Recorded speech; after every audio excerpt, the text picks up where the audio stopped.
Hi friends, நம்ம வந்து canvas எப்படி மார்க் பண்ணி கட் பண்ணுறது அப்படின்னு சொல்லிட்டு பார்க்கலாம். அதுக்கு லைனிங்கில் ஷோல்டர் நெக் லைன்லாம் மார்க் பண்ணிவிட்டு அது மேலேயே கேன்வாஸ் வச்சு அப்படியே ட்ரேஸ் எடுத்துக்கணும். ட்ரேஸ் எடுத்துட்டு நம்ம என்ன பேட்ச் ஒர்க் பண்ண போகிறோமோ, என்ன டிசைன் பண்ண போகிறோமோ அதை கேன்வாஸில் மார்க் பண்ணிக்கணும். நான் 1.25 இன்ச் மார்க் பண்ணி ஒரு யூ நெக் அளவுக்கு ஒரு 10 இன்ச்சுக்கு மார்க் பண்ணிக்கிறேன். லென்த்து மார்க் பண்ணி அதை ஸ்கேல் வச்சு லைன் பண்ணி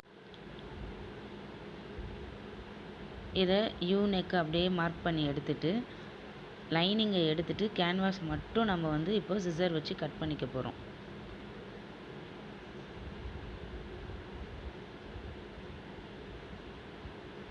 கட் பண்ணும்போது பார்த்து பொறுமையாக கட் பண்ணுங்கள், இல்லைன்னா அளவு மாறிடும். இப்போ கழுத்து அகலம் 3.5 இன்ச் வச்சுருந்தேன், அதை கட் பண்ணி எடுத்துட்டு இந்த டிசைன் தான்